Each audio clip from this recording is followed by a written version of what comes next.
2 মিনিটে চেক করুন শরীরে জাদু আছে কিনা। বর্তমানে কিন্তু জাদুটোনা, ব্ল্যাক ম্যাজিক, কুফুরি কালাম ঘরে ঘরে ছড়িয়ে পড়েছে এবং অনেক সময় এই জাদুর কারণে মানুষ দুনিয়া থেকে বিদায়ও নিচ্ছে।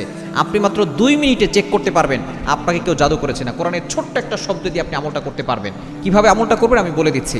আগে আপনি জাদুটোনার কিছু লক্ষণ আছে, যেমন ধরেন বারবার অসুস্থ হয়ে যাওয়া, কোনো ওষুধে কাজ হচ্ছে না, রোগ ধরা পড়ছে না, সংসারে অশান্তি হচ্ছে, সন্তান কথা শুনছে না, ব্যবসায় কোনো উন্নতি হচ্ছে না, কোনোভাবে আপনি সফল হতে পারছেন না, এগুলো হচ্ছে জাদুটোনার লক্ষণ। এগুলো দূরের লোকরা করে না, কাছের লোকরাই করে। আপনি ঘরে বসে মাত্র 2 মিনিটে বুঝতে পারবেন যে আপনাকে কেউ জাদু করেছে কিনা। কিভাবে করবেন আমলটা? কোরআনের ছোট্ট একটা শব্দ, এই শব্দটি হচ্ছে সূরা ইউনূসের 81 নম্বর আয়াতের ছোট্ট একটি অংশ। সূরা ইউনূসের 81 নম্বর আয়াতের ছোট্ট একটি অংশ, 11 নম্বর পারার 17 নম্বর পৃষ্ঠার 3 নম্বর লাইনে রয়েছে।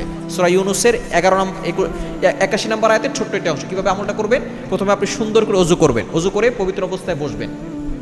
বসে আপনি কিবলার দিকে মুখ করে 2 রাকাত নামাজ পড়তেও পারেন যদি সময় থাকে।